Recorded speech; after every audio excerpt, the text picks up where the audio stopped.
સુરત ડિંડોલી વિસ્તારના જગદંબા નગર સોસાયટીમાં 8 ફેબ્રુઆરીની રાત્રે હત્યાની ઘટના સામે આવી છે। ભૂતકાળમાં દેવા ઉર્ફ કાલુ નામના યુવકના મર્ડર કેસના આરોપી ગણેશ વાઘની અજાણ્યા શખ્સો દ્વારા નિર્મમ હત્યા કરવામાં આવી છે। ઘટનાની જાણ થતાં ડિંડોલી પોલીસ અને ક્રાઇમ બ્રાન્ચની ટીમ ઘટનાસ્થળે દોડીને મૃતદેહને પોસ્ટમોર્ટમ અર્થે ખસેડીને હત્યારાઓની શોધખોળ શરૂ કરી છે। સુરતના ડિંડોલી વિસ્તારના જગદંબા નગર સોસાયટીમાં મૃતક ગણેશ વાઘ તેના મિત્રો સાથે બેઠો હતો। આ સમયે હુમલાખોરોએ તેનો ઘેરાવ કરીને ઘાતક હથિયારો વડે હુમલો કર્યો હતો। ઘટનામાં ગંભીર રીતે ઘવાયેલ ગણેશનું ઘટનાસ્થળે જ મોત નીપજ્યું હતું। પોલીસને ઘટનાની જાણ થતાં ઘટનાસ્થળે દોડી આવીને ગણેશ વાઘના મૃતદેહને કબજે લઈને પોસ્ટમોર્ટમ અર્થે હોસ્પિટલ ખસેડ્યો હતો। ભૂતકાળમાં દેવા ઉર્ફ કાલુ નામના યુવકની હત્યા થઈ હતી। આ કેસમાં પ્રાથમિક આરોપીમાં ગણેશ વાઘનું નામ પણ સામે આવ્યું હતું।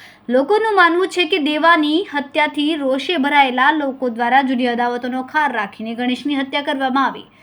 જો કે પોલીસ દ્વારા હજી કોઈ સત્તાવાર પુષ્ટિ કરવામાં આવી નથી। આજરોજ ડિંડોલી પોલીસ સ્ટેશન વિસ્તારમાં જગદંબા નગર સોસાયટીમાં હત્યાનો એક બનાવ બન્યો છે। આ ઘટના અત્યારે સાંજના 8:30ની આસપાસની છે। આ ઘટનામાં જે મરણ જનાર છે એનું નામ ગણેશ વાઘ છે। એમાં એના મિત્રો સાથે બેસેલ હોવાની પ્રાઇમરી ઇન્ફોર્મેશન છે, પરંતુ આ ઘટના એમાં મિત્રોમાંથી કોઈએ કરી છે અથવા અન્ય કોઈ કરી છે એની તપાસ અત્યારે ચાલુ છે। જે આરોપી છે એની અમે જાંચ પડતાલ કરી રહ્યા છીએ। એને નજરે જોનાર કોઈ છે કે નહીં એ અથવા સીસીટીવી ફૂટેજ મારફત પણ અમે તપાસી રહ્યા છીએ।